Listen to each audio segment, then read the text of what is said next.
So we can get started. I'm not, we might still get Jeffrey. I have heard from uh, the other Joe, Emily, and Mark. None of the three of them can make it tonight. So, all right. So, calling the Finance Committee to order, to do a roll call. Since we are hybrid, Ed, Here. John, Here. Andre, Here. Marianne, Here. and Joe Carnahan here. I think I have to read off the other names, they're not on Zoom. All right, so agenda. Which of my various tabs is that?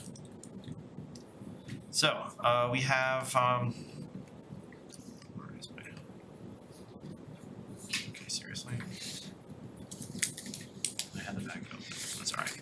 It's back. Okay, I was gonna say I had it open. I don't. It's got too many tabs open. That's my bad. All right.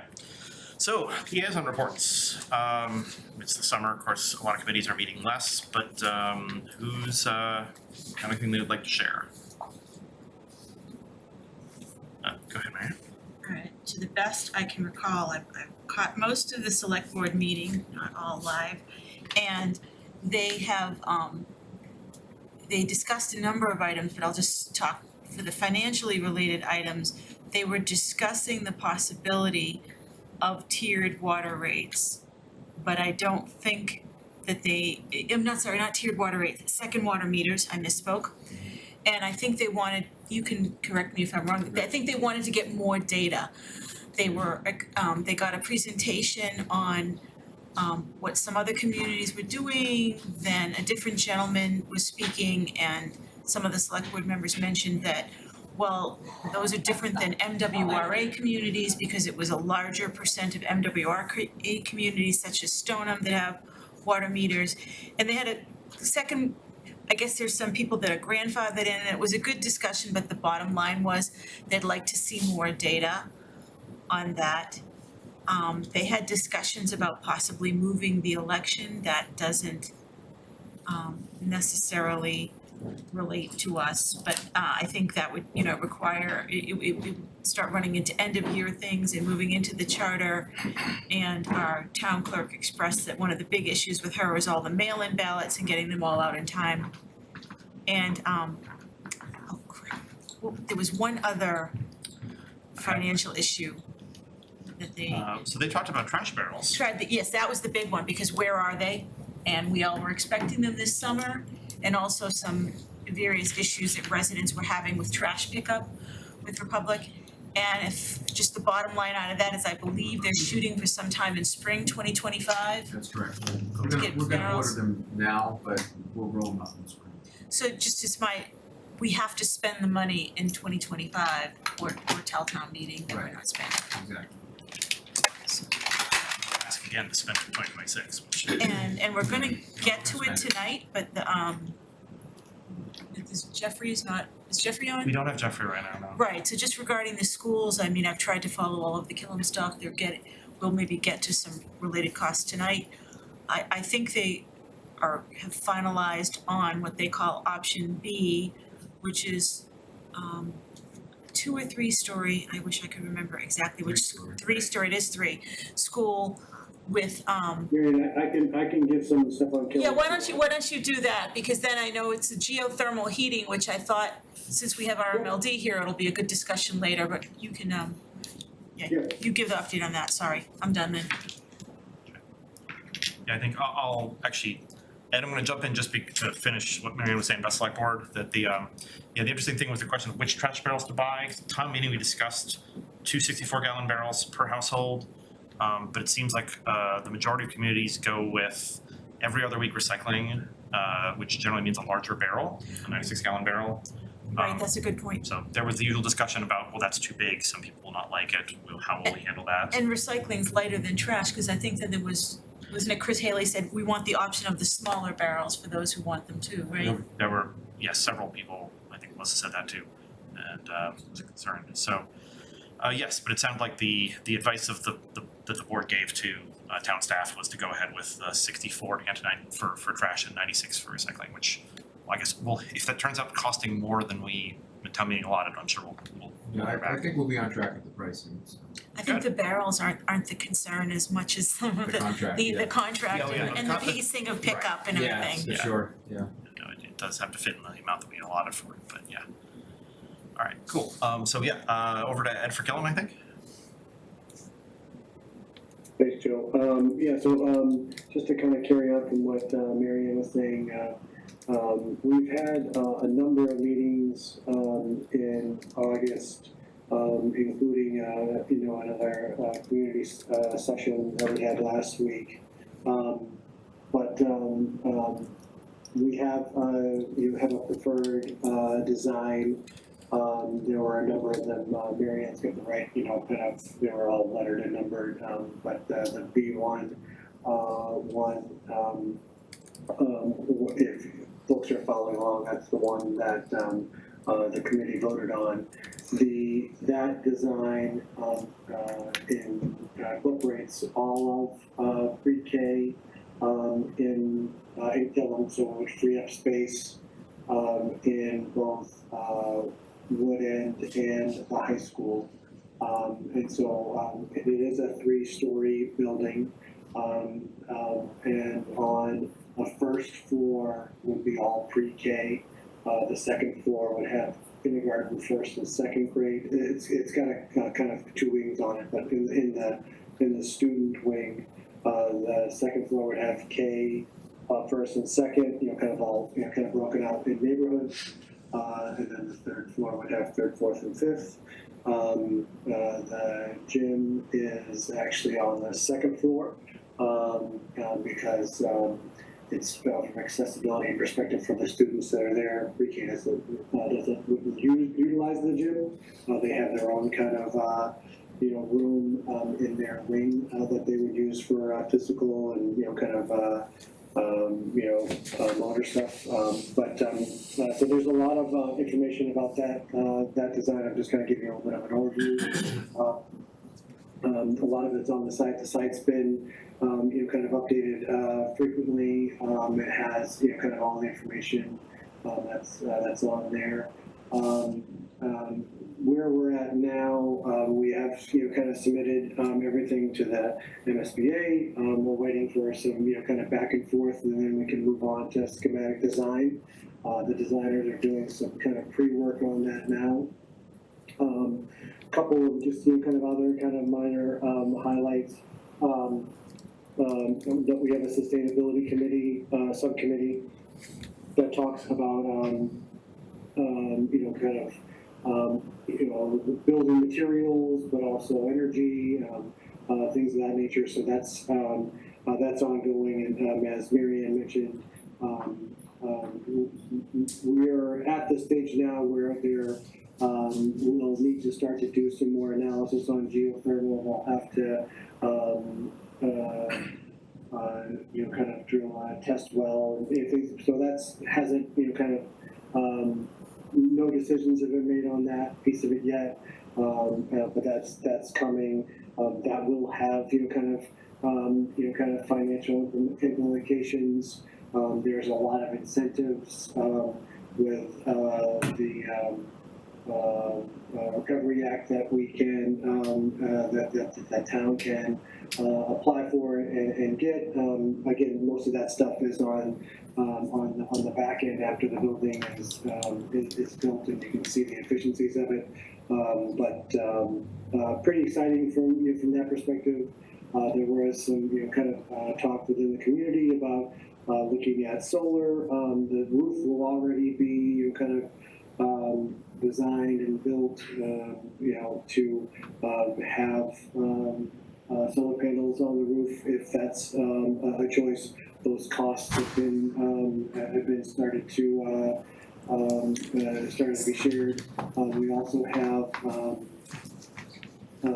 there's also been a request to look at having something over the canopy in the parking lot for solar panels.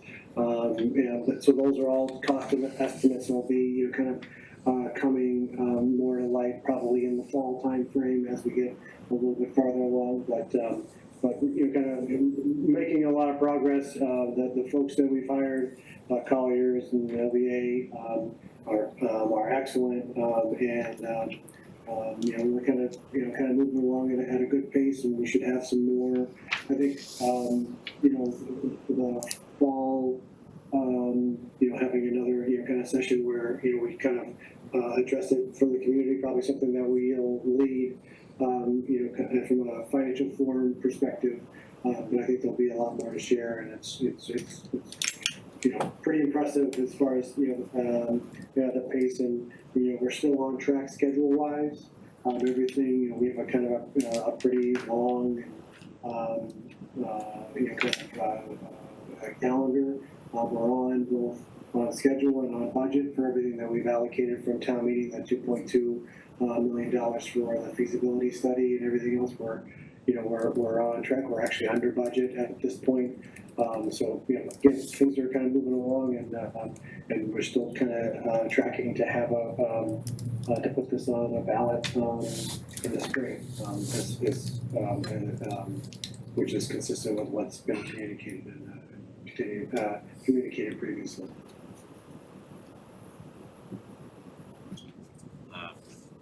Jackie, for minutes attendance purposes, we do have Jeffrey now as of 7:10.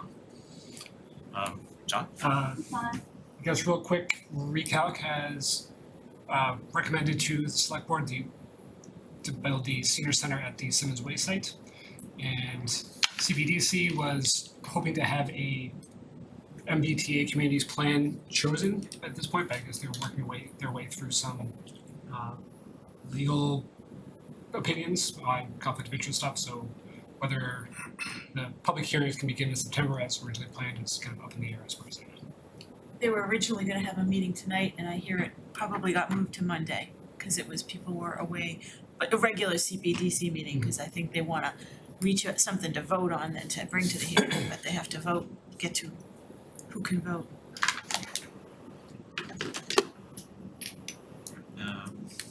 Other liaison reports, we've just jumped here. Anything? From a public safety standpoint, I noticed that the police department is doing the Citizens Police Academy again. The applications are open if you want to get a good picture of what's going on there. I enjoyed doing that last year.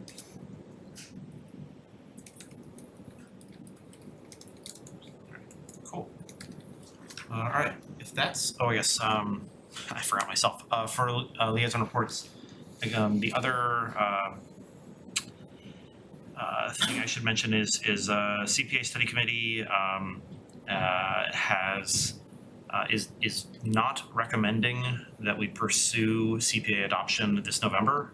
The timeframe is just too tight. There's not enough time to really educate the voters and give them a chance to really understand the question. So I think I mentioned at a previous meeting that someone from the Community Preservation Coalition had recommended November 2026, but the committee's gonna come to its own conclusions about what we recommend. So we'll have to come back to the select board and ask to extend our charge. And if they want to extend our charge, then we will research the topic for possible later adoption. All right, next on the agenda, RMLD financial update. Please. Get to that presentation. My name is Greg Phipps. I'm the general manager. Ben Blumenthal, as director of finance, will do the presentation. If there's questions at the end, he and I will answer all the questions. Great. Good morning. Good evening, everyone. It's usually morning. Long day. Meetings also. I did send a slide deck. I don't know if it's. Yes. Yeah, we got them. Jackie, is she gonna put it up? Jackie, can you put the slides up for the folks on Zoom? Great. Fantastic. So good evening, everyone. My name is Benjamin Blumenthal. I'm the director of finance and accounting here at RMLD, and I'm here to provide you a quarterly update in terms of our financials. Next slide. Some financial and accounting milestones in the last several months. Currently, we're in the process of preparing our calendar year 2025 budget, which commences January 1st in 2025. We have selected AP software that we're going to be implementing, and we're in the process of building a server right now and getting the software tested internally before we roll it out internally to RMLD. We have also commenced with our 2% net payment or net plant payments to all 4 towns, totaling $945,988, as you can see below. We've also processed our below-the-line payment to the town of Reading, totaling $269 million, and that was processed back in June. And I'm also pleased to report we have been awarded our first grant at RMLD, and I'll have more about that later on. Next slide. This is a snapshot of our cash balances as of June 30th, 2024. You'll see that our cash balances are broken up between restricted cash, restricted investments, and unrestricted cash. The restricted cash, as you can see, is broken out into various different funds that are managed both between us, RMLD, and our colleagues over in the town of Reading. We also have a sinking fund for our sick leave bank, along with unrestricted cash, which we use to fund operations. The total of that was approximately $62 million as of June 30th. Next slide. This here is a snapshot in terms of our preliminary operating budget versus our actuals. As of July, we have spent approximately $54 million. I had actually ballparked it at $55 million versus our $107 million budget for the year.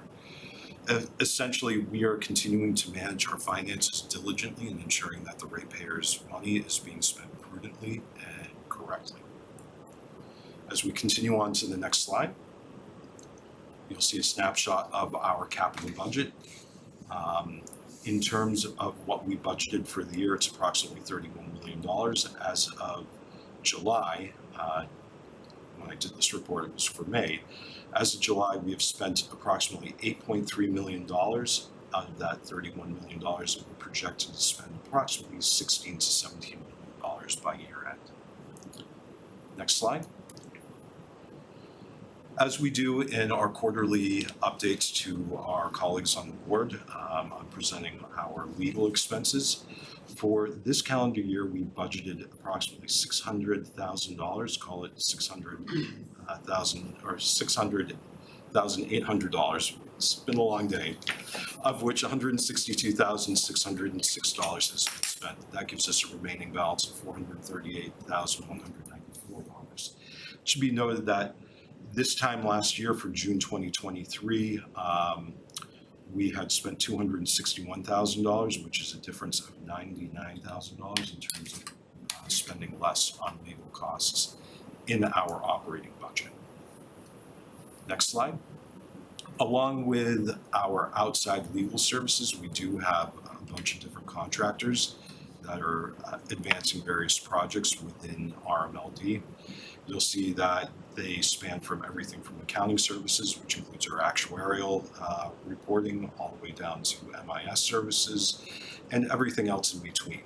You'll see that we had budgeted $642,400 for the year, of which we've only spent $174,192, leaving us a balance of $468,208. Next slide. An update on our accounting software. So RMLD, in terms of processing accounts payable, we've taken a lot of information, we've taken a lot of receipts that come into RMLD, to which we work in liaison with the town. The steps that it takes to go through and actually process an invoice is approximately 8 steps before it gets to the warrant level, which our colleagues on the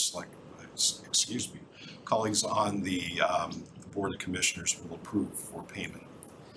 What we've done is working through a vendor name called Pearsoft, or PaperSave, I should say. We've identified a software package which will help us speed up the AP process internally, which will cut down the time necessary in order to process invoices coming in. At the same time, it will provide us with additional information and dashboard information that we did not have as of currently, in order to better manage our financials in terms of accounts payable. So I'm excited to see that going. We should have it up and running in the next few weeks. As I said, we are currently building out the server for it in-house. we're working with the vendor through our IT department to get that up and running. And next slide. Finally, I'm pleased to report that about a month and a half ago, we received word from the Federal Highway Administration that we were found to be favorable in one of our grants that we had submitted, totaling $5.15 million for level 2 and DC fast chargers throughout our service territory. We're waiting to hear additional guidance and feedback from Federal Highway, along with our colleagues within our congressional offices or our congressional delegation, in order to see where we stand in terms of that funding. I'm very excited about this because this is a substantial chunk of change for our capital budget in order to ensure that we use ratepayer funds in the best possible way possible. And if we can leverage our federal partners in terms of federal dollars, it's certainly welcome. And then lastly, we had recently executed an award of $35,000 for cybersecurity training and work at RMLD, and we're in the process of finalizing the contracts. There's some documentation that I have on deck for you to sign tomorrow, actually, to which we'll be able to facilitate that first check. Thank you.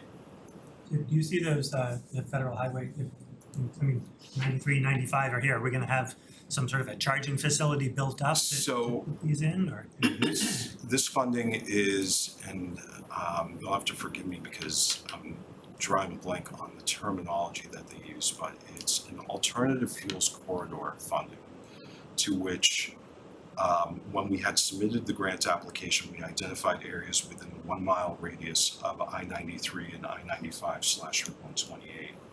And in submitting the grant application and having it reviewed by the panel that reviews these things over at Federal Highway, they found it, favorable and reported out that we would be considered eligible for funding.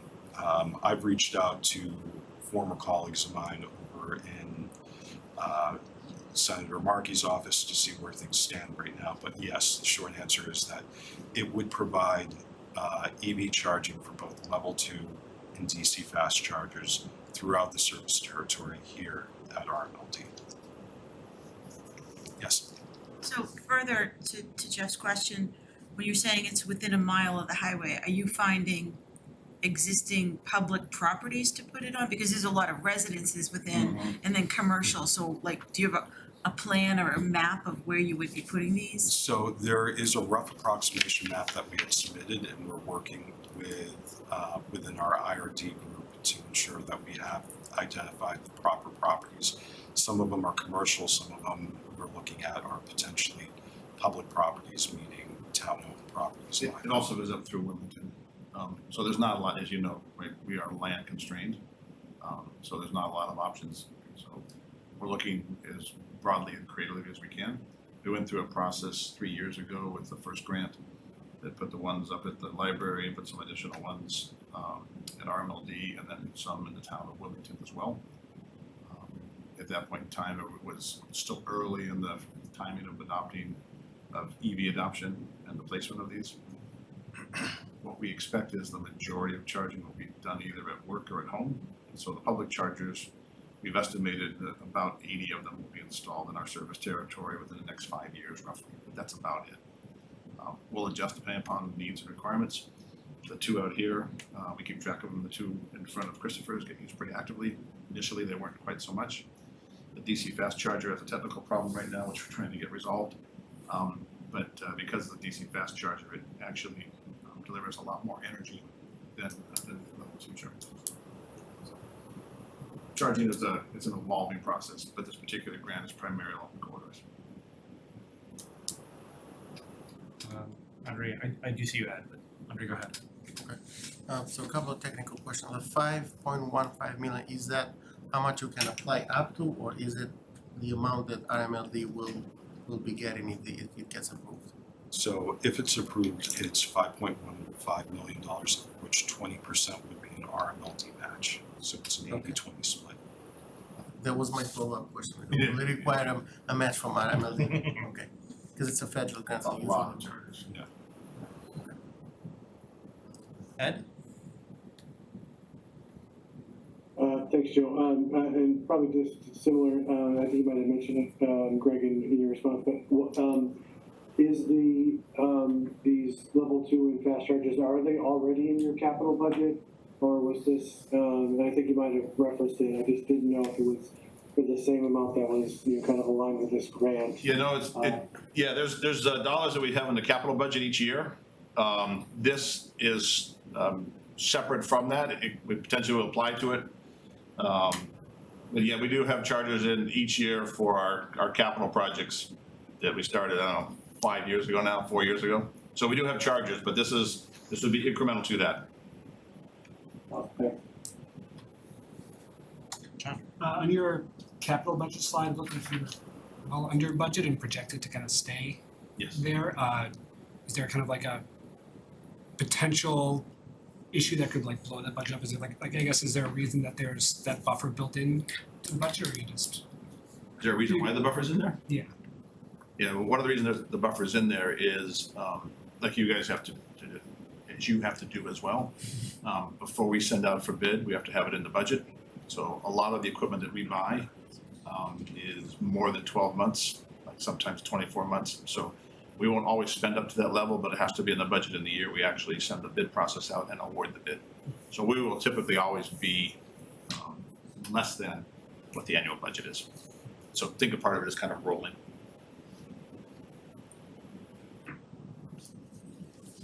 Oh, Andrew, go ahead. Well, since we're on the subject of the capital budget, so you have $31 million plan for FY '24, FY 24.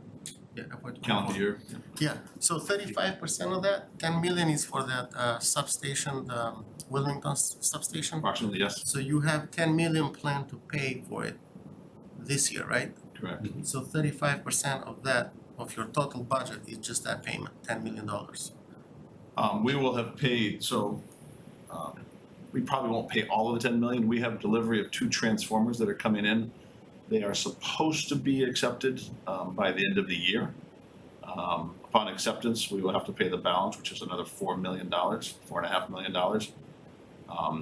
We have some site prep that needs to be done. So probably $500,000, maybe $1 million at that, and then we have some additional equipment, which might be 2 or 3 million. So we'll be under the 10, but that would be in the 2024 calendar year budget. So the $28.5 million that you're paying for the substation is all being paid within your capital budget. Basically, you're just paying chunks Yeah, different in chunks, right? cash, right, within your budget. From the existing balance sheet, correct. And from my understanding is that your rate, the RMLD rate, the electricity rate, Yeah. is based on your expenses, right? Like how much your, Correct. the capital plan is included in there. So I usually ask myself, if you had borrowed this money, how much of a lower rate you would have had? Cause you, Oh, you're. if we had borrowed the If you money. had borrowed, yeah, cause you kinda increased, you didn't increase the one in effect, correct me, Mary, if I'm wrong, was it in 2023 that the electricity went up again? So we're in a mode right now where there are small adjustments each year. So remember, our rate structure has 2 different pieces. There's an operating cost, and then there's a power supply cost. Right, so this is related to the operating cost. That's related to the operating, right? So my understanding is that if you had borrowed and you had a debt that was being paid over 30 years, your yearly payment would have been way lower, and your rate shouldn't have increased that much. But that's my personal opinion. It's a different topic for different conversation. Yeah, so we're actually in the process of doing a rate study. Our rates are very competitive, very low. We look at, so we have, as you know, right, we have no debt on the balance sheet. So we have no debt on the balance sheet, 0 debt on the balance sheet, as you know, right?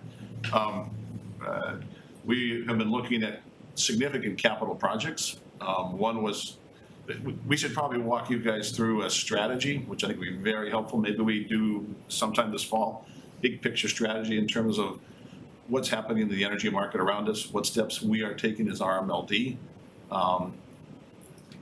There is steady upward pressure on power supply cost and operating cost.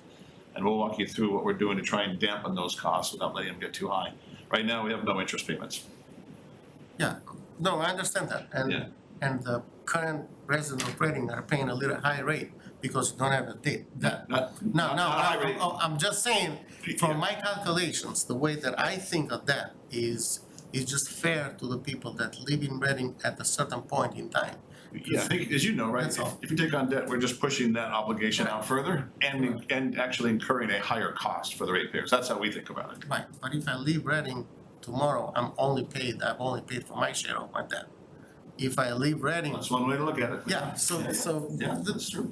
it's Well, a it's a different good- conversation, but all I'm it's a- trying it's to a say good is discussion in that terms of how we think your about that. capital plan, 35% of your capital plan expenditure, which is 31 million, is just one payment of $10 million for the subsidy, It's for one project. one project, Yeah, one correct? project, yeah, Correct. which is, Right, so, which we do once every 20 or 30 years, but yes. right, and that's why I was a big advocate of this. This would have probably been a borrowing, because it's one of the things that you borrow for.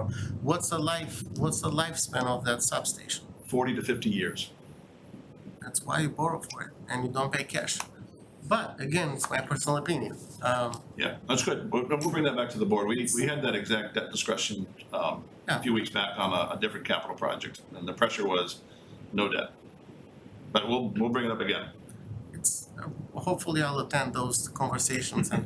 Sure. Sounds Bring like, my, sounds like a topic for a board commissioners meeting. Right, right, Exactly. right.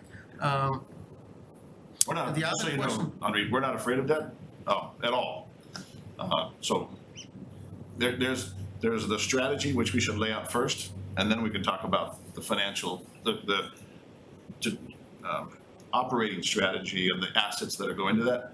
And once that stage is set, I think it'd be great to have the financial, because in order to execute what we think is the right plan, we will require some debt. No, I respect that. It's just my personal opinion. Yeah. The other interesting observation that I did is this is up only for 6 months, right? So you still have 6 months left Correct. for your budget. And I see that you're on the outside legal services, your human resources, you had a budget of $28,000 and you already actually met that. So you have your actual spend is $28,000 within your 6 months. So you still have 6 months left.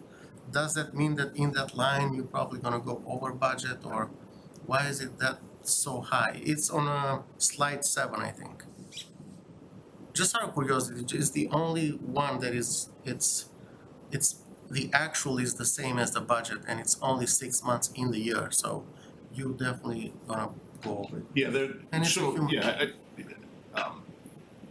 we are in the process of looking at each line item individually above and below budget.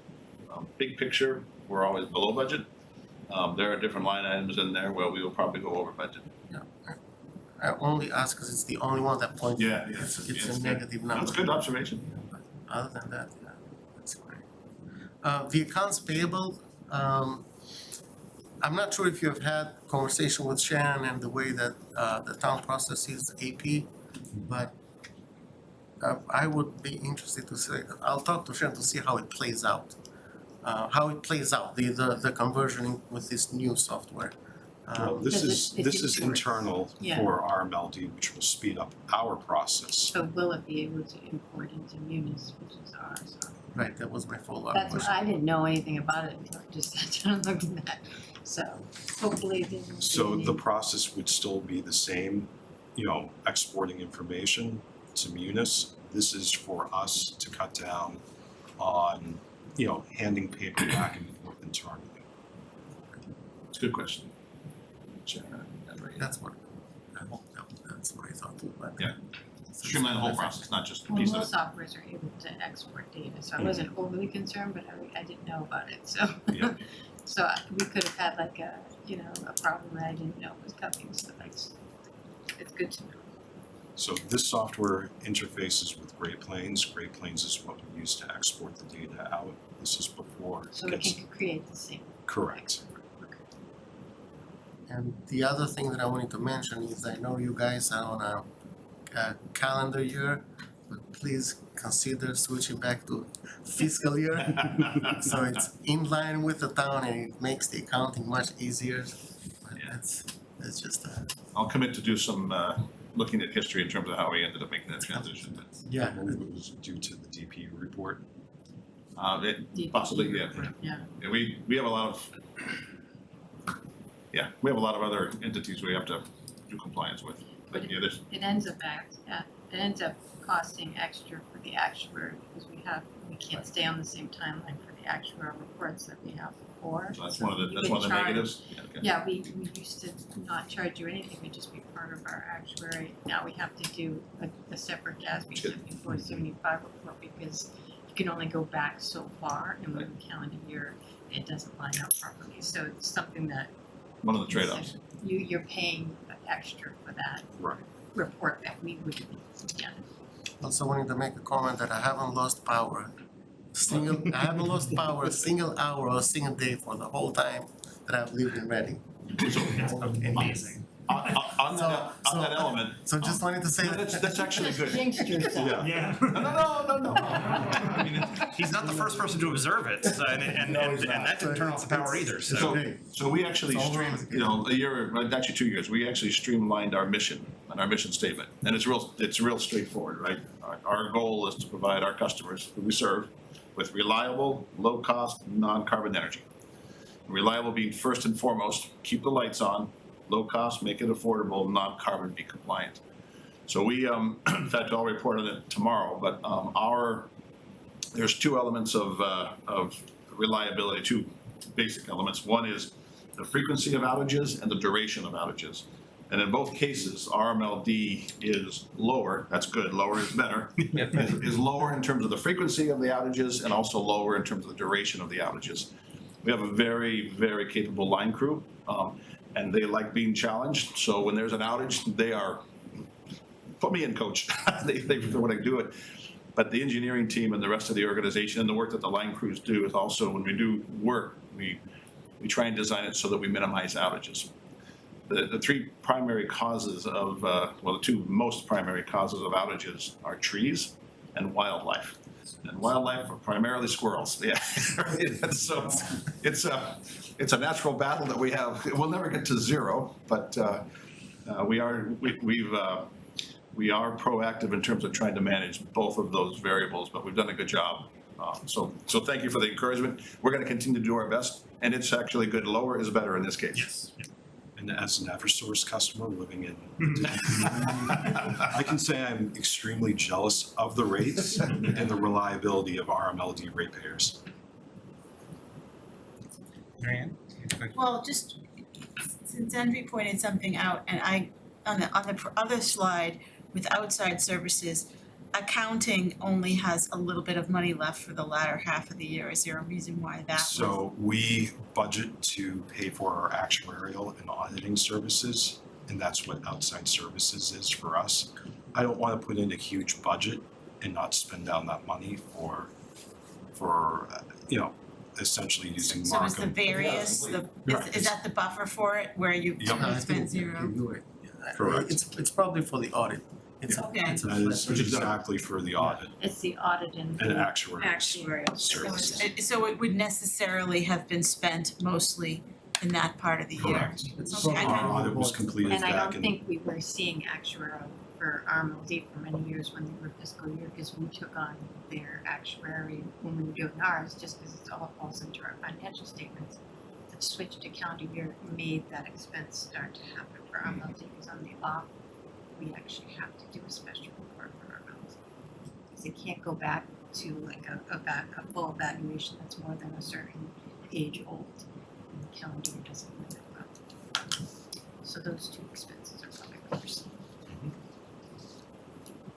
I mean, the other area that's not related to this presentation was something I had mentioned to you, Joe, with while RMLD is here and where we were just talking about Killam, and they're talking about solar on the roof and ground source heating, and my understanding in asking the chair of the Killam SBC, I said, so how much, there's the most expensive heating option and then the cheapest heating option, and I think using, natural gas or carbon-based fuels or something, that's not even an option for Killam, it has to be green.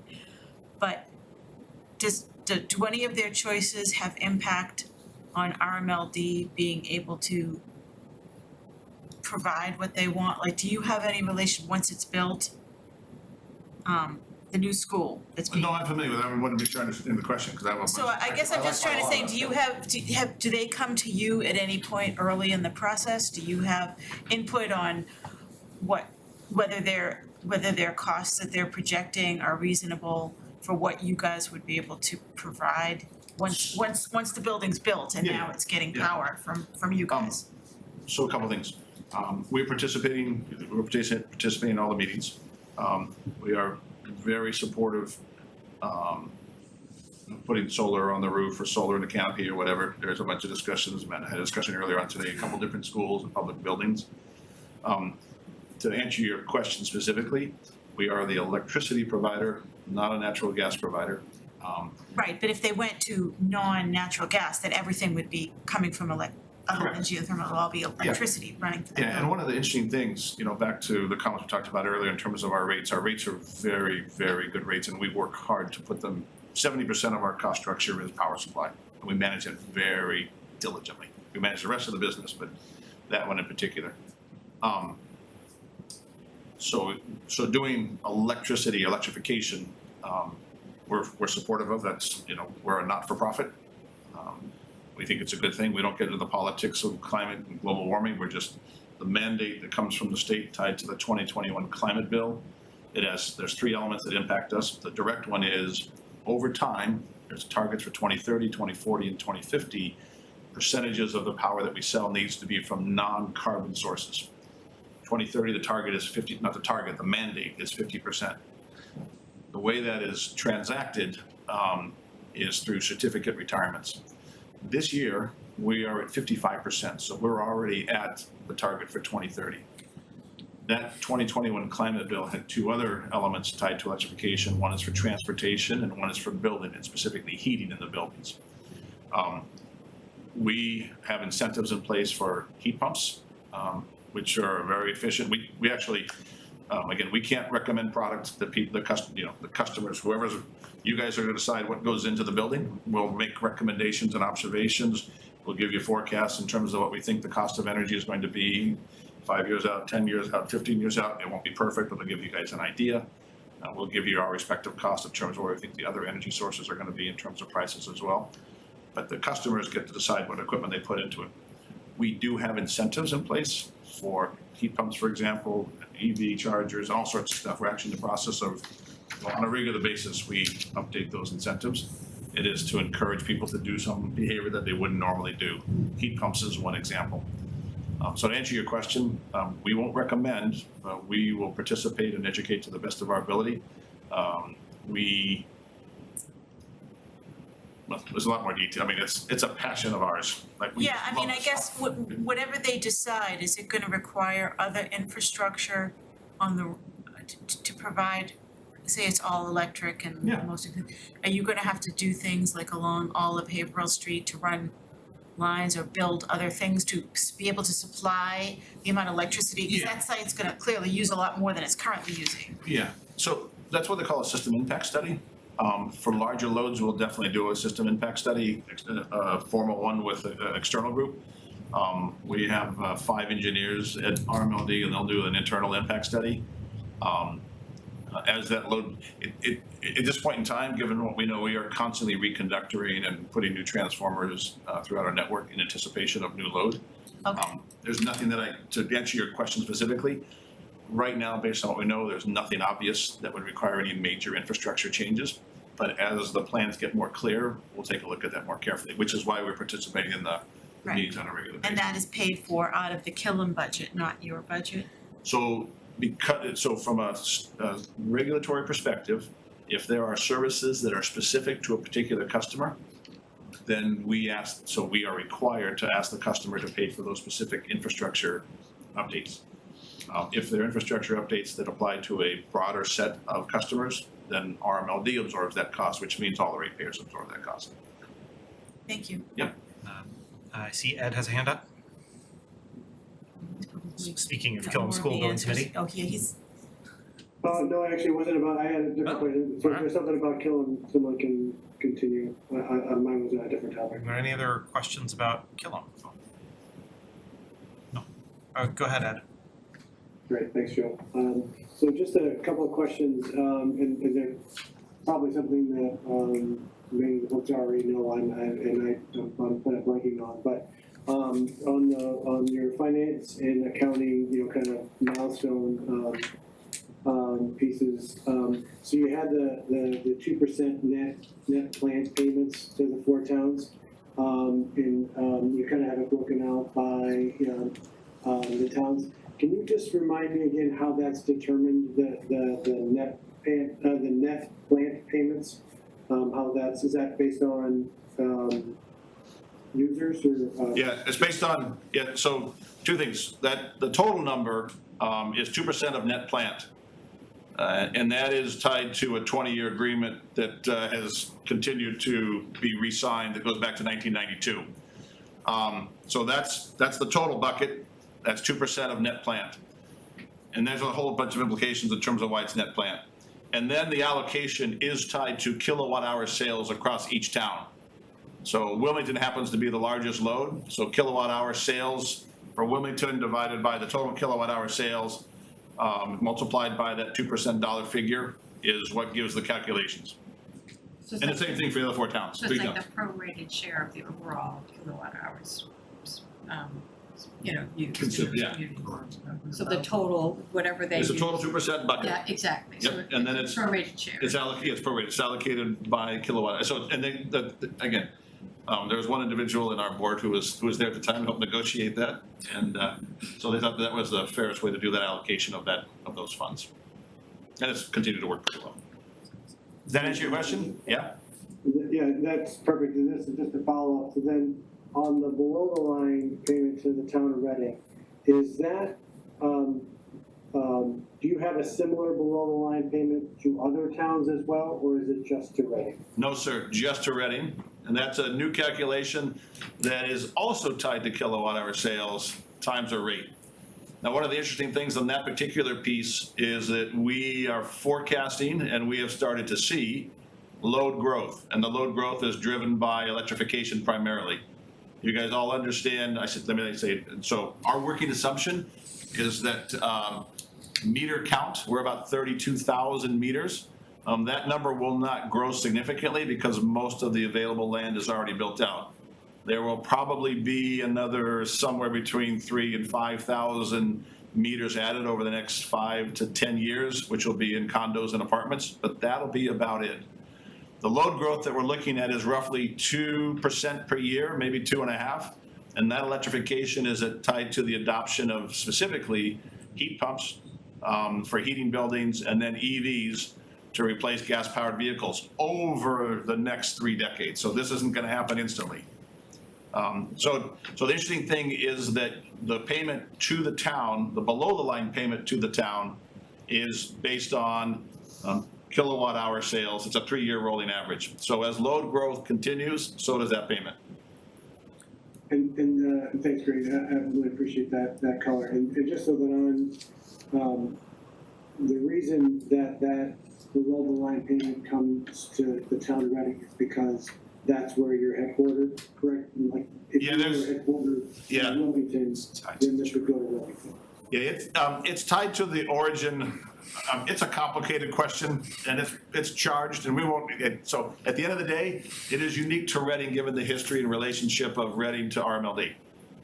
It does not go to the other 3 towns. A payment of $1.269 million is going to Reading. I'm not asking too many questions. It's a payment in lieu of taxes, that's what it was. No, No, that's another thing. That's not below It's line. an earnings distribution. Oh, this is It's an the, earnings this is because distribution. of This is the owner, separate. that's Yeah, right. this is in addition to, they also So- pay That's the taxes ownership. on You the. can pay a pilot as well, but that's above the line, which is, just so you guys know, there's 41 MLPs in the state.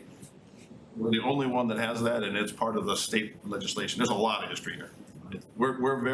Our entity is very unique, but and it's worked out well. Yes. Because it's given us scale, which has allowed us, anyways, enough said. So quick question on the 2% net payment plan.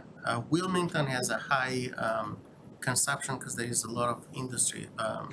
Commercial, industrial and commercial load, yes. So I'm not blaming who the folks were back in the days. And I'm not sure how many industrial companies were back in the days, but Reading is primarily residential and Correct. you kind of want to help the residents in some, not help residents, but when you look at consumption, most of the consumption in Wilmington is driven by the commercial base, by the commercial consumption. Yeah, So yes. that 2% agreement, I don't know if It's a 20-year agreement. when is it up for renegotiating again? It's out of curiosity. In several years, about 3 years. And that would be, again, that's a contract amongst the 4 towns in RMLD, so that'll be a perfect time to raise that one. But I wanted to say that's why it's so high, because of the consumption. Wilmington has a lot of industrial consumption. That's why it's so high. We're just mostly residential. We're Makes residential, sense so. where we are. Yeah, it's a, But when you're saying you're helping a lot of people, I don't know if you're helping a lot of people or not, but.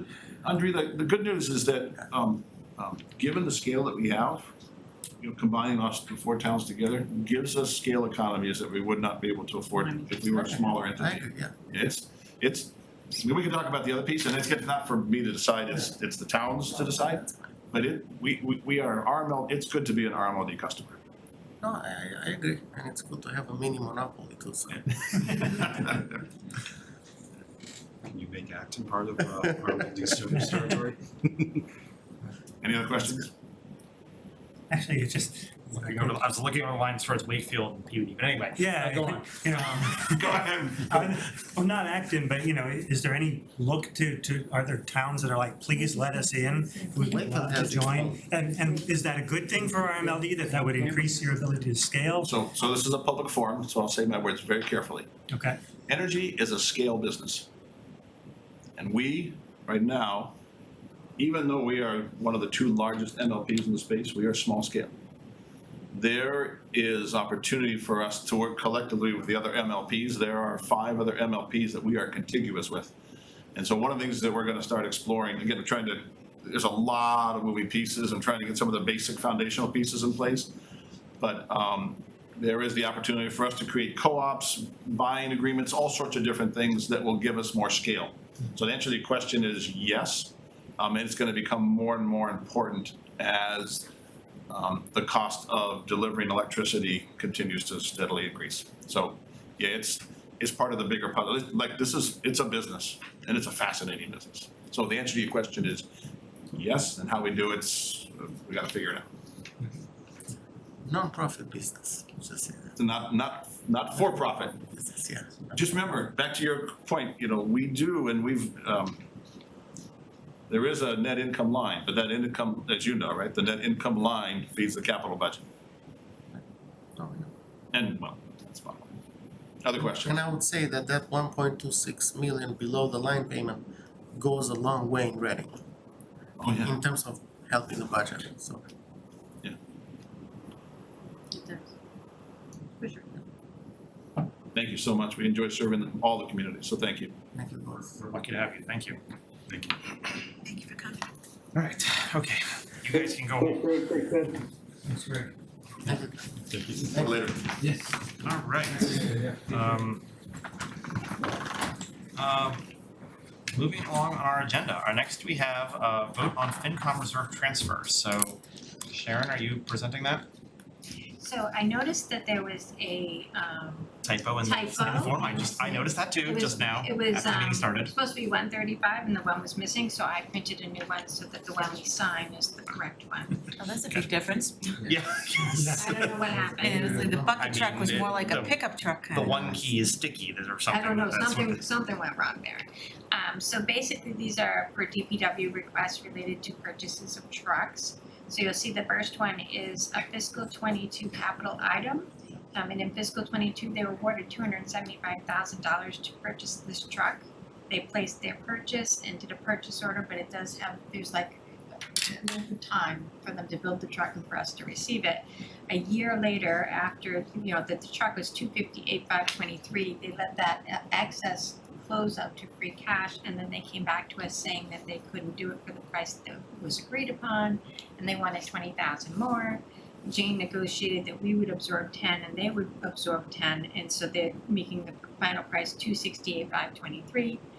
But someone failed to actually encumber the money that I requested from FinCom, and so it went back to free cash. So they're asking for that 10,000 again so that they can make the final payments on that purchase. And then the forestry chipper loader truck, town meeting approved in fiscal '23, 210,000.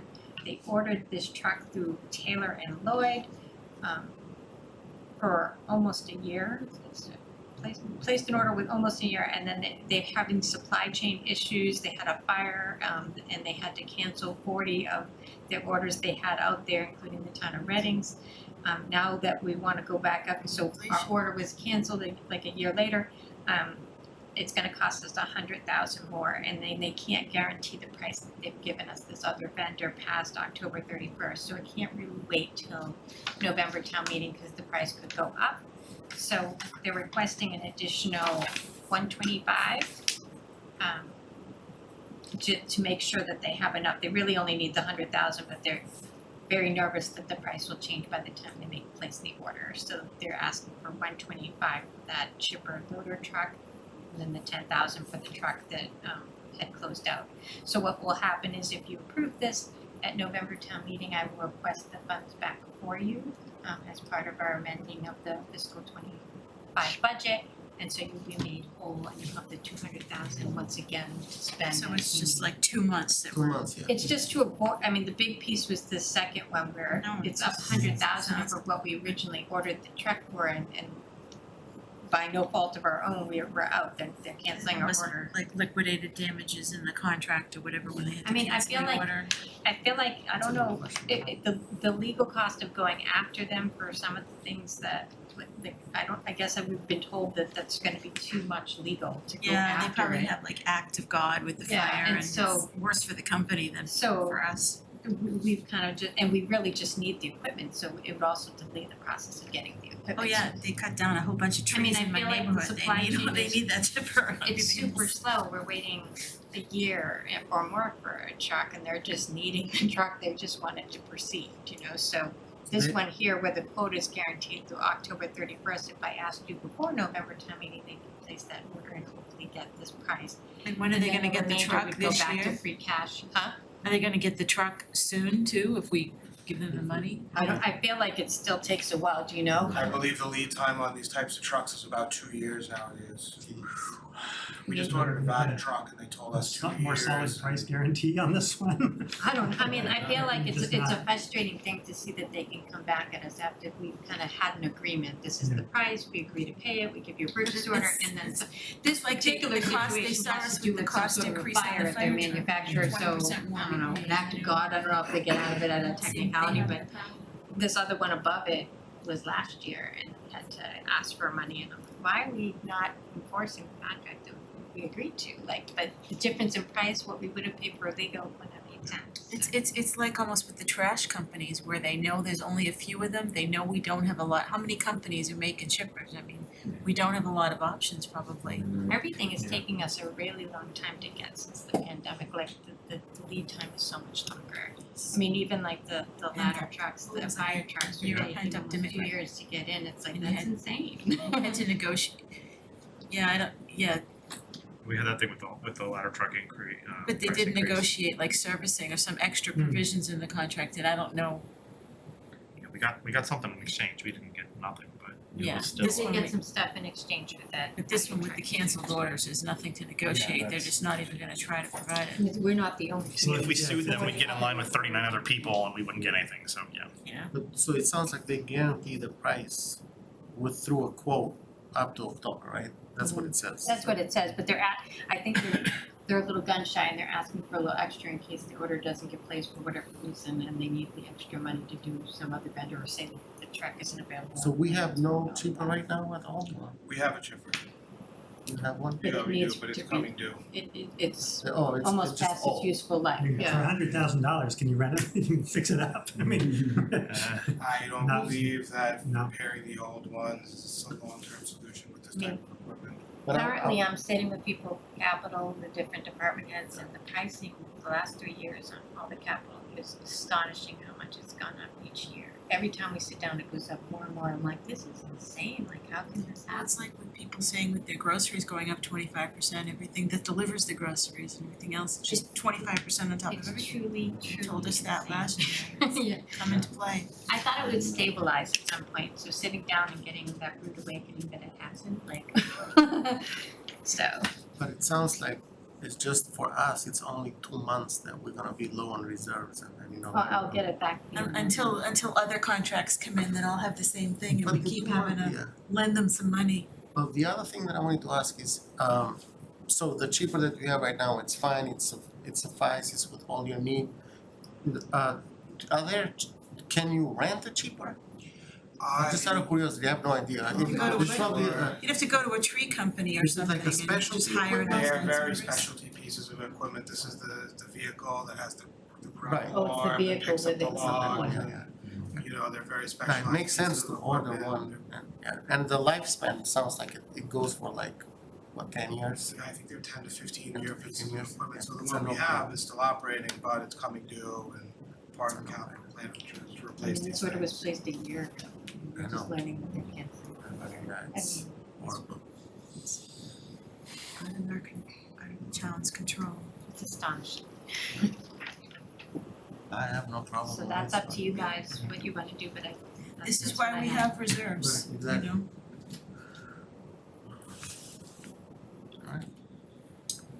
So any other Discussion. discussion of the reserve fund request? So in that case, Alright, so they need 100,000 and they asked for 125. What, if they don't use that, It'll go back to free it'll go cash. back to free cash at the And end they of the can't year. use it for anything else because it's a capital item, I put it right on that line and it can't be used for anything else. So whatever they pay was there and the excess goes back. So we say, move to approve a transfer from reserves of 135,000 for the purposes outlined in the August 8th, 2024 memo. Second. alright, You've gotta give Ed trouble for being on Zoom. I- You have to do a roll yeah. call. Now you have to do. Yeah, I was already, I already gave him trouble when I He did the looks like roll he call to feels start the bad. meeting. We can continue. Alright, speaking of which, let's do our vote. Ed, Yes. John, Yes. Marianne, Yes, Andre, Yes. Jeffrey, Yes, and Joe Carnahan, yes. Pass that this way, Joe has Oh, to sign yeah, I it gotta and sign that. Right. And that's got the right. the corrected number on it. Yes, I should have introduced myself, by the way, my name's Mike, I'm the assistant Mike, deputy director. I'm sorry. No, it's I okay. had met them before. I met you last week when you were gonna cut a tree down that you didn't cut. On the lattice. No, on Heather Drive. I'm the one that said, don't cut it, I'm gonna try to save it. That might have been a different person. Okay, I'm sorry. You don't remember it? No, I don't, it No. might have been Mike Hannaford. Oh, it was Mike, yeah, It's Mike. sorry. Forestry supervisor. Mike's been here about 6 months now. Yeah, 6 going on 7 or so. We're lucky to get him, so we're super cool. Cool, it's been great. Alright, well, thank you guys very much. Have a nice evening. Alright, Thanks, Mike. When is they cut like 50 trees, on the dashboard, ash trees? On the Emerald dashboard. Right, but my tree, it looks really good in front of my house. It doesn't have much, I'm gonna try to save it. But Alright, anyway, okay, let's So now keep we're doing moving. layers of Don't let me forget to sign this, but I'll keep the meeting moving for now.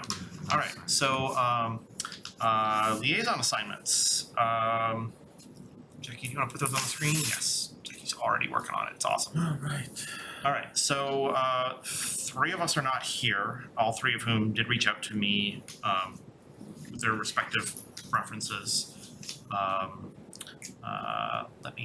have emails with those, let me get those handy here. So that's not the one though. Let's see, Joe, so Joe McDonough, I'm glad to support whatever's needed, I'm glad to do library again, I can also try RMLD with Andre again. This year many of these did conflict with our schedule, but the proposed fall schedule was more favorable. Yes, yes, all their meetings are at like 5, 6 o'clock. So RMLD. Oh, Yeah. okay, yeah, It is if a you're not, post, so it's not a big But deal. when it's on the days that I have to go if you have to in go the to an Oh, so you're office, you gotta driving commute on days. home, I right? usually get out of work at 6 traffic is like horrible. No, yeah, you're not, yeah, it's hard enough to make a But I think their schedule is changing, so, and my schedule at work is gonna change also, so. I think, and I'd like to be involved with RMLD. I really wanna push them. we could see. There's no other MLP that doesn't work. Oh, Like, you no, know. they haven't come to Bravo. Right, yeah. So, but So you'll hear. But all I'm saying is that there is leverage. They have a healthy organization, a lot of cash flow.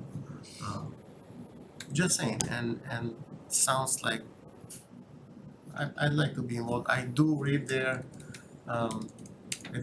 minutes, even though they're not that's great.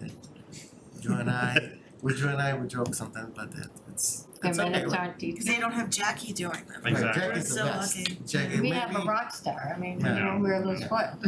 But I kind of follow them on what happened, what goes on.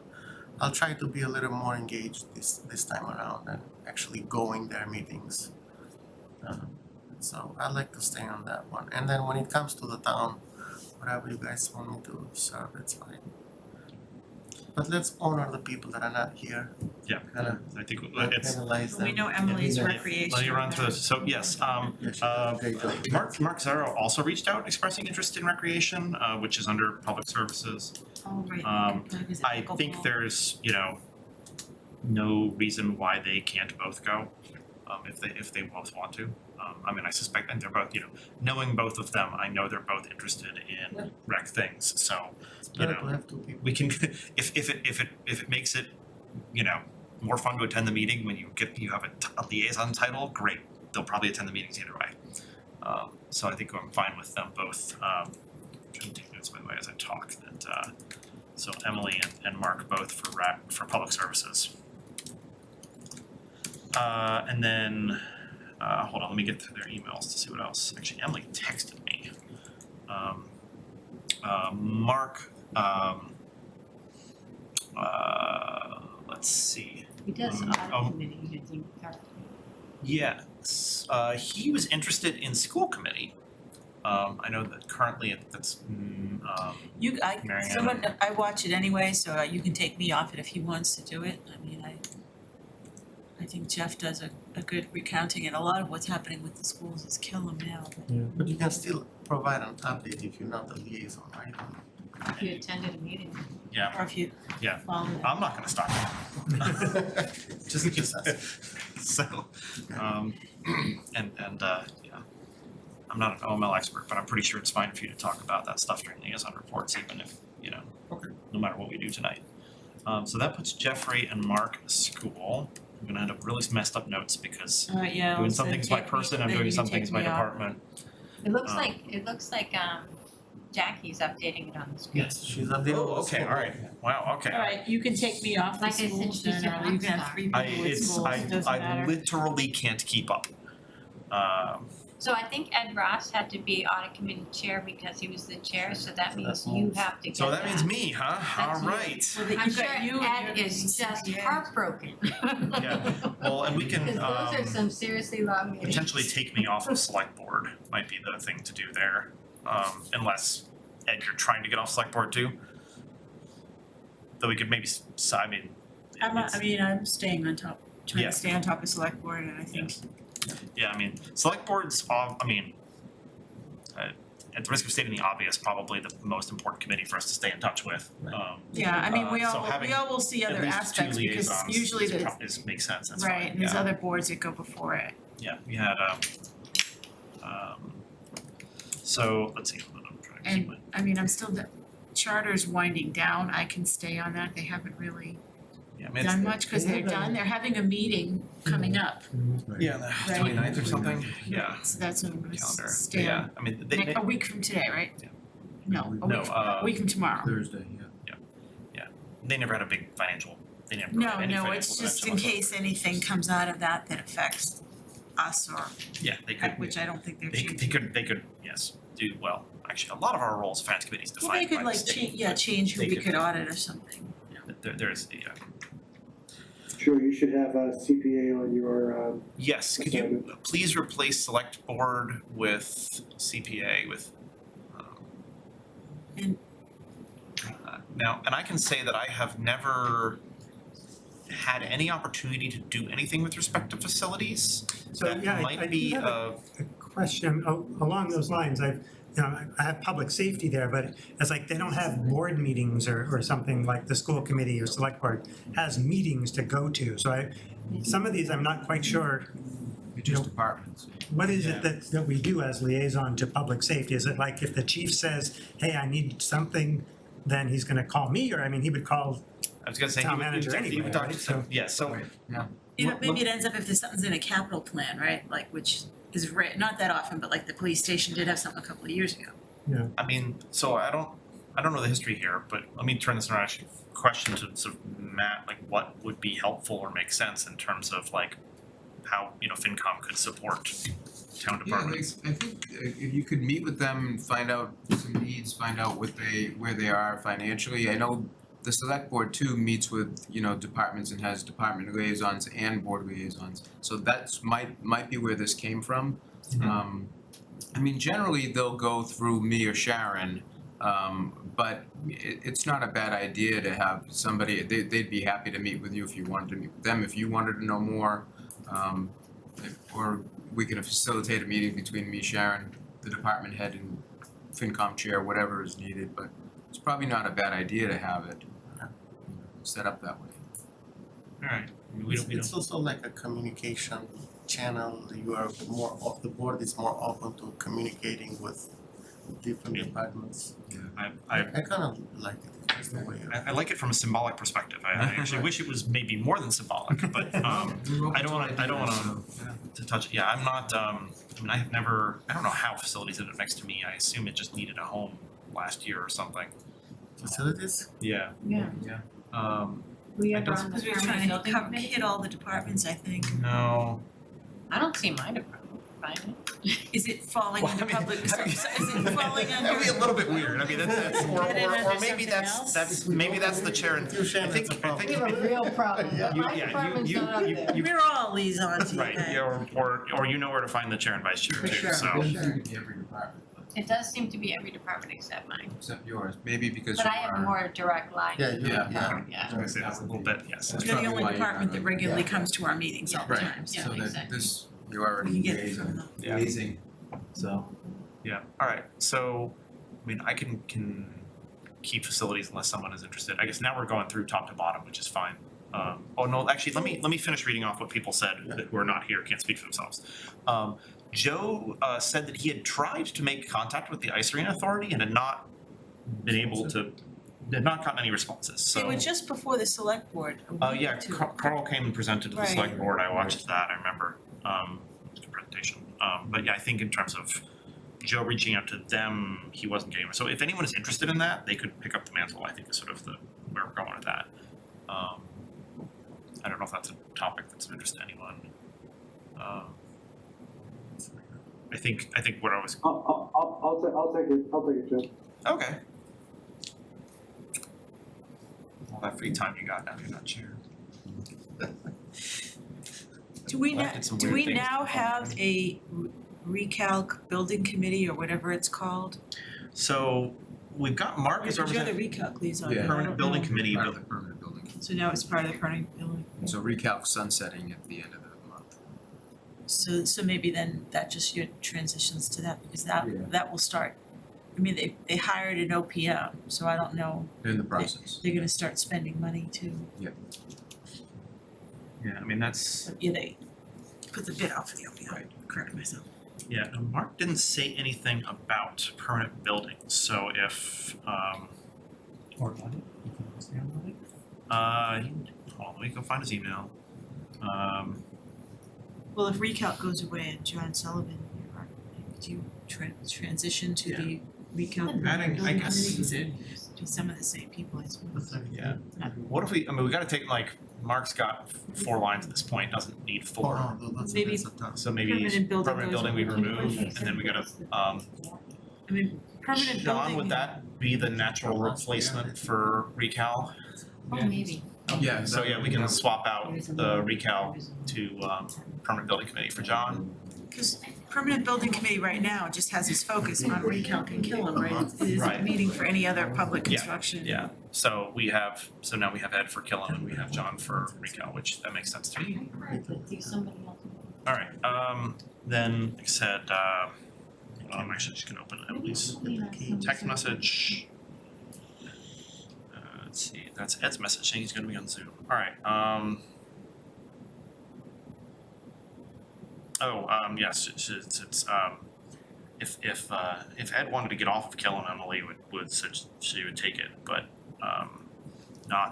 he's not looking to take it over. So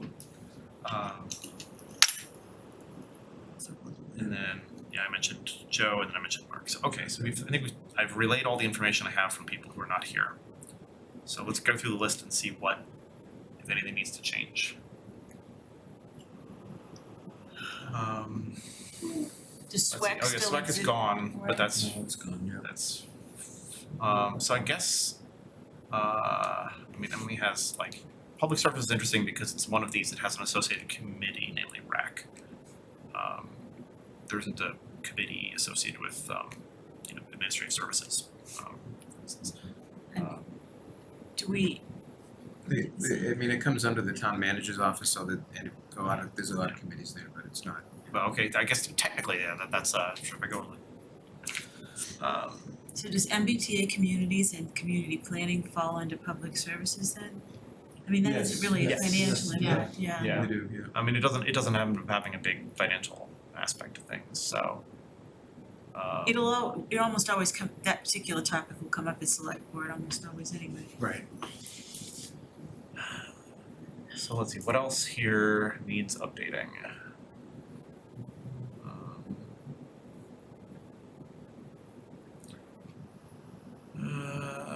Let's see. If I hadn't picked up audit, I'd be interested in the library, but I'm done, thanks.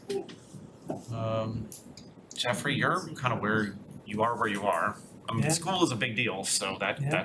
that's probably, Is library gonna include the new library landscaping committee project? Does that fall still under library?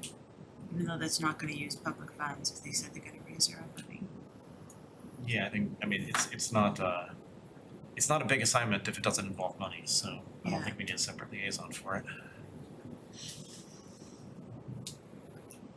I'm just trying to mentally think of things I know that Yeah. are going on, that's. Some effective, so, if we look at committees, I guess we can remove, I guess we'll leave charter review committee, there's no reason to remove it, but there's no. Well, until, once they get past, they get like another couple of They- months. Do they have a sunset? No, it's just when they're done. They're done, okay, You're I mean, they're a supposed to special. review it every 10 Yes, years, they're and not a- so when they're done with their 10 Then they years have to review- send it to Well, everyone yeah, in the town. and yeah, it could go on the ballot, depending on what they come up with, it could go on the ballot, it could go to the legislature, there's different ways to change the charter. But they're coming to the end of that process. Yep. Their process. Cool. So I note that like select board, school committee, RMLD are all up there twice, whereas library, I think I only see that one place. That's correct. Do we need a second library person? Or is that, Probably not a bad idea, Yeah. Imagine that it would ever be like- There's a place in this. I mean, not as big as select board or school committee. yeah, I mean, they're, You can put me if you want, I mean, I'm reading their agenda every week, I don't always watch their meeting, cause this often coincides with CPDC. Usually it's policy changes, but that's why I brought up library landscape, cause that's Yeah. the thing that okay, if you're following that, that's, somebody put it under Andrew, yeah, Yeah. for me. Excel blows up the cell every time Jackie goes to edit it, it's weird, but the right thing happens when she hits enter, so it's fine. Oh, that's- Alright, let's see. That, It's not like this is fixed too, if during the year something changes and yes, and again, these are all, we can all we're switch talking about around. open meetings, we're all entitled to attend as many of these as you wanna blow your weeknights on. So, But you know, you can put them on, watch them on YouTube at really fast speed and listen to them while you're yes. walking, that's how I keep up. But, no, I was, At really fast speed, and you can understand what they're saying. Well, not like 3 times fast, like one and a Not when it was half, one and a half Fidel. times. I couldn't watch, I And couldn't then if I watch, really need to, you can download the YouTube transcript, paste it in a Word file and keyword search. If you I really mean- wanna go back and find something that was said. that was one of my few legitimate complaints about Fidel, is he ruined watching meetings fast because he already talks so fast. I had to drop to normal speed and then switch back. Yeah. But no, I watched last night's select board on 1.5x speed. It's the only reason I got through it before this meeting started. So, all right. Does anyone see anything else up there that needs to change, or are we good? Going once, going twice. All right. Back to the agenda. It's just minutes now, I think. Is it just minutes? That's great. Let me look back at the beginning. Yes, all right. So, we have minutes in the packet from July 24th. Did anyone have any? I didn't think Emily was there at the meeting remote, but I could be, no, she was, cause she voted. Never mind, I missed it. Yes. Yep. We were actually 9-0 for a bunch of the meeting, and then unfortunately Mark got disconnected. Again, we were actually at full strength for a while there. The cash, yeah. That's the cash. But- Did anyone have any? People are looking through minutes. I'll give people a moment.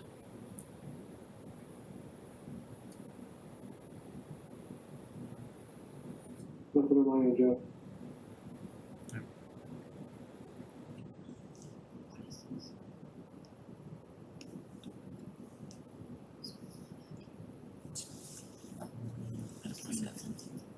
Let's see. The minutes reminded me of something for future agendas, but I will hold my tongue until we get to future agendas. So move to approve the minutes of July 24th, 2024 as presented. Second? Thank you, Marianne. Thank you, Andre. Any discussion before we vote? All right, Ed, Yes. John, Yes. Marianne, Yes? Andre, Yes. Jeffrey, Yes, and Joe, yes. All right, future agendas.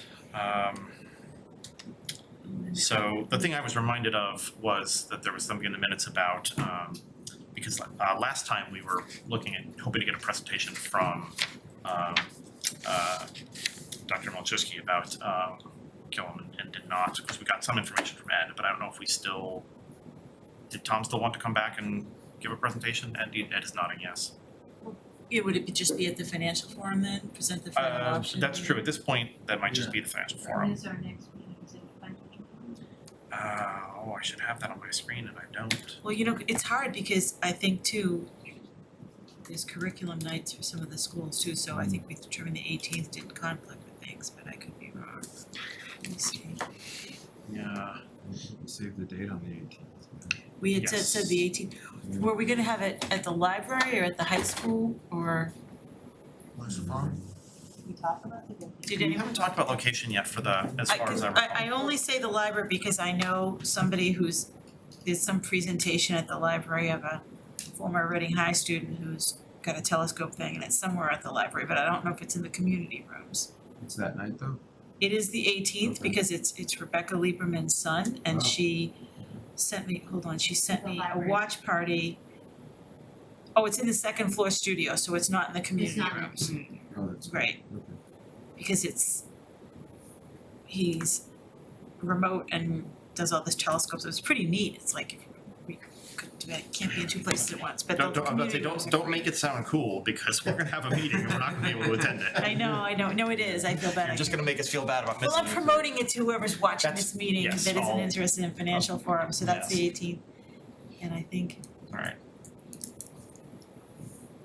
So, alright, let's see, do we have a current fiscal year meeting schedule on the calendar? We do. Is it up to date? Not, or, yeah, it actually is, cool. I just pulled the FY 25 meeting schedule from, the FinCom page on the town website, which is what I'm looking at right here. And it has, September 18th, first financial forum, that's the one where we're gonna wanna talk about free cash projections. I think that's maybe not the one where we talk the big old capital projects. That's the one we wanna make sure we talk about anything we need to know for the budget, because on the ninth, perfect, although that is an eye chart, but yes. I can't see. Just do all the zooming and then go to the upper left, cause we don't, September 18th. that actually says location town hall for financial forum, but of course, we can just change that. Yeah. And The library was booked September 18th, the library, okay. but I was able to book it for October 30th. Oh, okay, alright, cool, so this reflects the reservations that have been made. Do we have this room on the 18th? Yes, Okay, alright, So the financial forum's here on the 18th then. Okay. yes. probably fine, I'm Did you just, say you wanted the free cash projections and all of that? yeah, that's the one thing that we have to cover in that one, because at our October 9th meeting is when we would vote on guidance for the FY '26 budget.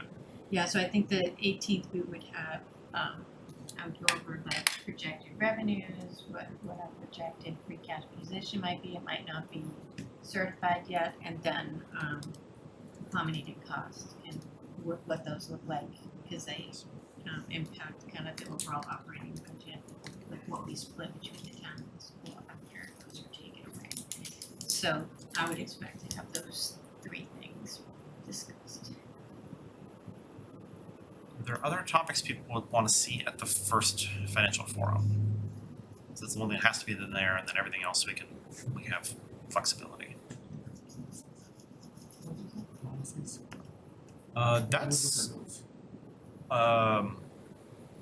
That's for the, like, so FinCom has several policies.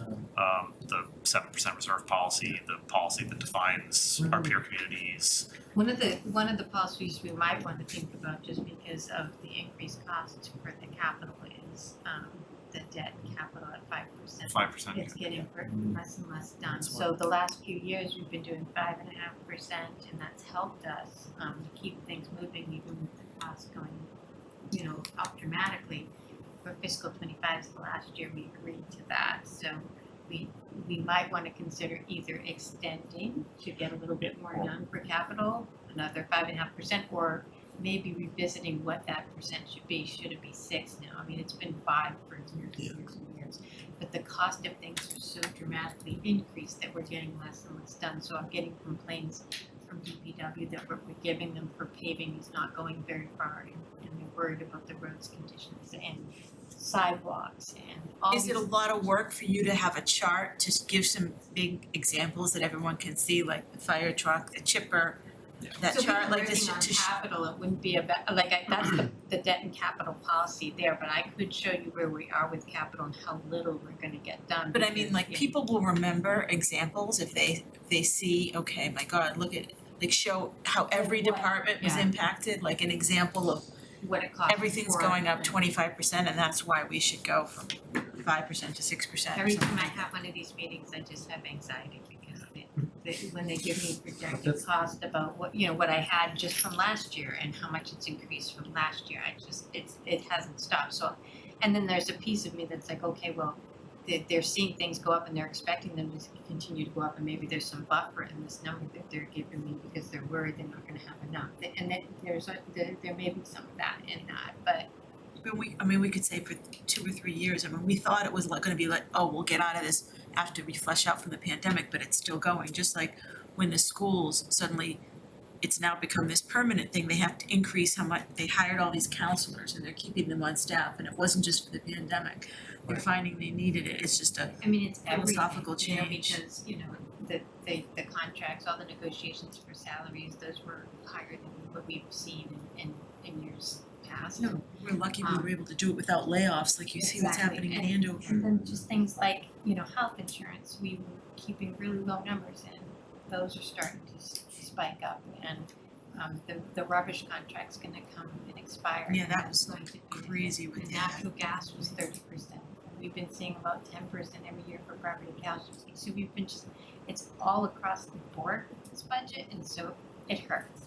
And so I wonder if that's something to discuss, is whether that 5% is sufficient for debt and capital.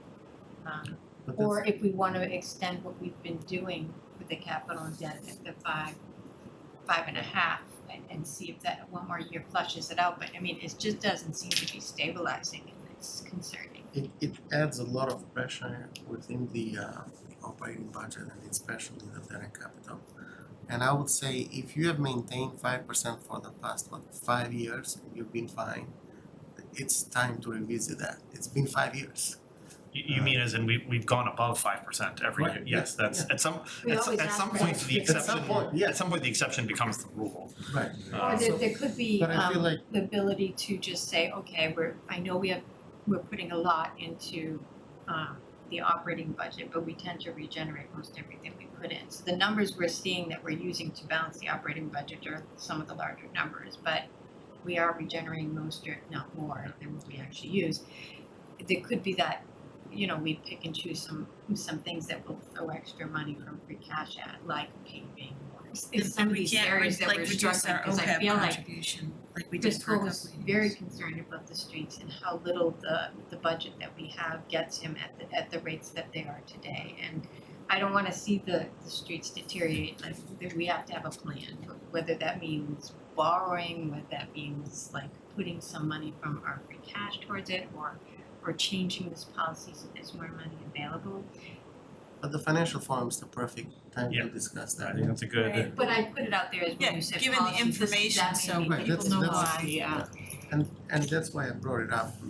It's this one, if we have something else that we need to revisit, obviously let's. I don't know how long That's it's a been at this given. 5%, but the entire time I've been here, it's been at that 5%, so I'm on my 13th year, so I don't know when I that see- came to I seem pass. to hear people talking like maybe it was the 90s or something when we weren't spending money on things, people who. When I know when Bob came in, he said that we weren't spending much on capital, and I think he might have implemented Right, it, that's so I don't that's know, what I'm and he was recalling, here like the for- Peter Heckenblecker days. I've He lived was here on since FinCom 2000, first, so. I wanna say he was here with us like as an employee for like 16, 17 years, and then he was on FinCom, so I don't know if it came about when he was on FinCom or when he started working here, but it's been a while. Besides these policies, is there anything else that we need to look at? I mean, the other Just thing you could entertain is just, you know, the reserve policy, but we're at 7%, where Oh, that's right, the reserve one. Yeah, I mean, so there's 3 policies on the finance committee policies page. Other than peer committee benchmarking guidelines is kind of it's describes itself as a policy, although then it's not it's on a separate page. So yeah, there's the OPEB policy, which I don't know, I mean, we can review it. That's a funding policy, just saying that we would get to the, that we would at least do it, a baseline amount until the pension is fully funded and then redirect funds. Exactly. So yeah, I But don't, if we're gonna review policies, maybe we just leave it open to like, and then Open to revisit- discussion. Yeah, open to discussion and just look Yeah, at if you all just of say it. policies, then we can bring Yeah. up any policy, but if we know we're at least gonna talk about this. And you don't have to make, like, I don't think you don't have to make We're not They can- voting, we're just discussing. just discussing it. But at financial firm, will they have too much time, will we have time for policy? I mean, a lot of times policy work we do, like kind of like after, kind of. I I don't know if personally we've ever would- done it necessarily. We could set up part 1, this is discussing the problems Yeah. and that could lead to in financial forum 2, okay, we have to talk more about these policies. Take action.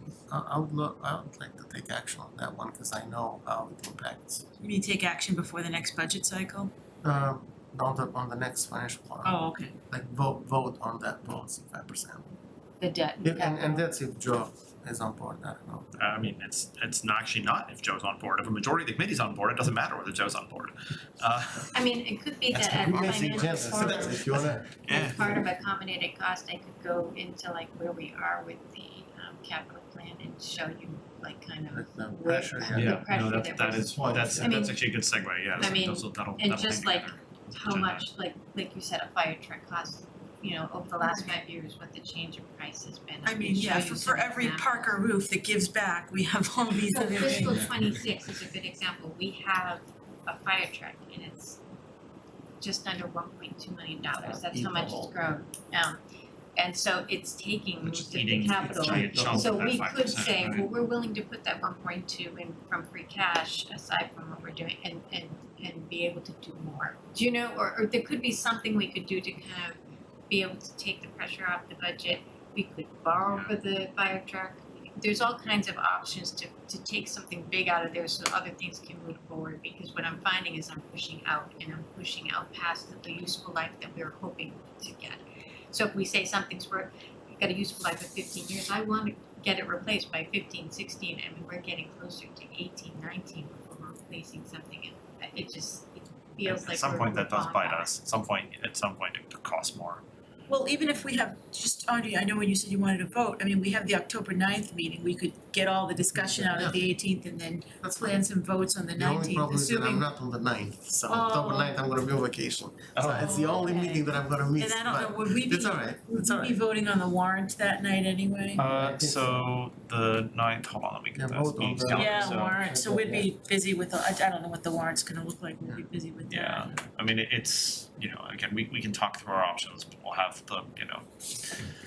I'm guessing that we're gonna make our recommendations for the FY 26 budget under our existing policies. And then we have until we make our recommendations for the FY 27 budget to sort out a policy. So if it doesn't get handled on the 9th, I think we're fine.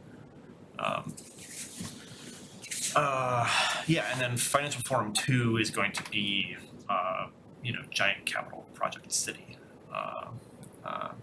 Presumably we'll get, we should know a lot about Kem at that point, and certainly the Recal folks Yeah, they will have want us to know a moved. lot. Yeah, they will have moved, cause I think they were talking last night, expediting some things on that.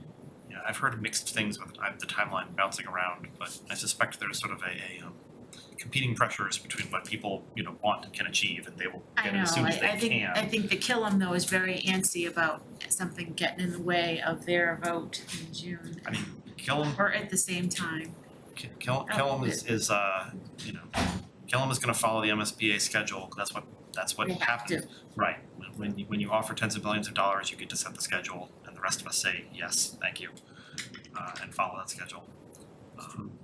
But, alright, so actually that sounds like a good set of topics, and actually a nice coherent set of topics for Financial Forum One, Hey Joe, can I, Yes. Oh yeah, sorry, I did not see your, because Jackie's presenting the thing, I can't see your hand, I'm not looking at it on my screen. Okay, Go ahead. no big deal. No big deal. Just one thing for Sharon on the 5% of revenue. And I know we've talked about this in, you know, kind of from previous meetings, and you just intimated to it that, you know, we are allocating more to the operating budget. I know that's always been a concern. And I think your point is a good one. We do regenerate, you know, a lot of that back. I think if we can have some analysis in isolation just on that one point, I think that would make me and probably others feel better about changing the 5%, you know, to 6 or something else. Is, you know, because I think what I think what we've always been concerned is how quickly are we dwindling free cash, and then we start to get in a position where we need to look at that. So if there is a way that we can isolate just, you know, kind of specifically and maybe make it just do kind of a 1-for-1, we've allocated, you know, last couple of years, you know, 4%, 5%, whatever the number was for the operating budget, and then how much of that we regenerate at the end of the year, so that we can kind of get to an idea. It's like, okay, well, we're typically net 1%, or net, you know, or are we net even, or you know, what we're allocating for the budget, for the operating budget, isn't really, you know, kind of diminishing the free cash balance. I think if we had more comfort around the stability of the free cash balance, then I think that would lead to, you know, kind of a productive conversation on making some changes up to the 5%. And I think further to that, and I think Andrew might have asked this one, or maybe it was Mary Ann, if we could get an idea as far as like on that list, what are we missing? You know, like what are the things that we're not doing? at 5% that we would be able to do at 5.5 or 6 or whatever the number is. I think having some tangibles about that, and actually, even to that point, what does 5 to 6% actually represent? How much money is that? I think if we're gonna present this at a financial forum, we're gonna have this discussion, we should be able to have that level of detail to give folks, and, for the committee, and then anyone else that's paying attention, what those impacts are. So I think, the more tangibles that we can reference, I think it'll make us more informed and we can make a better decision around it. Those are just kind of some of my ideas around that.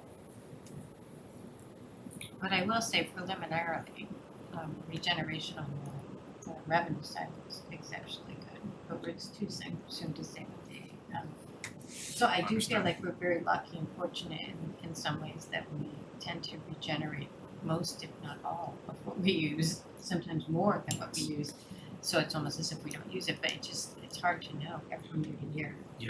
Yeah, anything, I mean, Yeah, go ahead. And I think that's the point, like, we're very, kind of tied to, like, the calendar. So when you make that decision, you're saying, okay, we're gonna, there's 4%. I think that was the number we used last year.